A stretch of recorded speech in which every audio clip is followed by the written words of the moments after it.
How you doing, everybody? Today we're taking a quick look at Wicked Part 1. This was directed by John M. Chu and stars Cynthia Erivo and Ariana Grande. The movie is based on the Broadway show, which in turn is based on the novel, which in turn is a revisionist story based on The Wonderful Wizard of Oz. The story tells us the origins of Galinda Upland, who becomes the Good Witch of the North, and Elphaba Throp, who becomes the Wicked Witch of the West. Elphaba was the product of an affair with the mayor of Munchkinland's wife, and an unknown gentleman whose face we never see, but boy, his voice sure sounds familiar.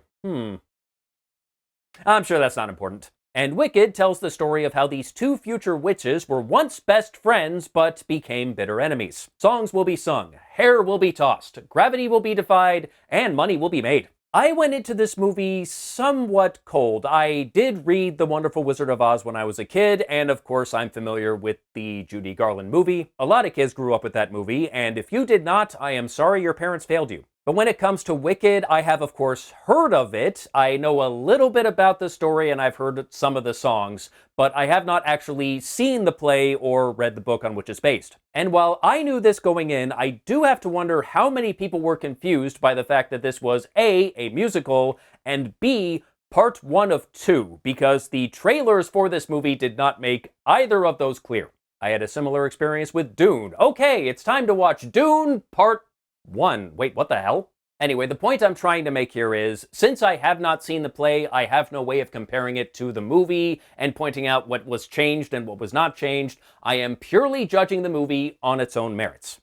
That said, this was really well done. Chu was definitely the one to do this. He previously directed the film adaptation of In the Heights, which I also enjoyed. If there's any director who knows how to film big, imaginative musical numbers, it's him. All of these sets look amazing, like the library at the university, the Emerald City. I spent most of this movie just repeatedly, silently saying to myself, God damn. That's pretty much the entire movie. It's just an endless sequence of goddams. I was a little concerned about the runtime going in, as I think many people were, because if you don't know, Part 1 is about the same length as the entirety of the play. So if Part 2 is about the same length, the movie has effectively doubled the length of the play.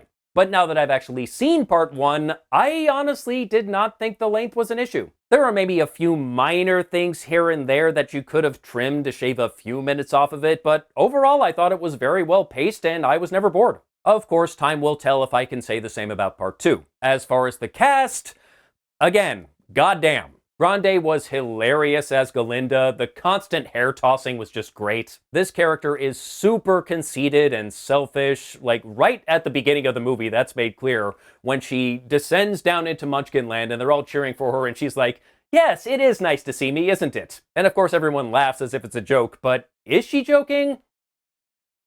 I don't think she is. She's the type who seems to think she's a good person, but she kinda sucks at actually being a good person. And I love how as soon as she arrives at the university, two of the students are instantly like, we are your minions now. Maybe that's just how the world works. If you're the popular kid, as soon as you arrive, you are granted minions by the universe. I wouldn't know.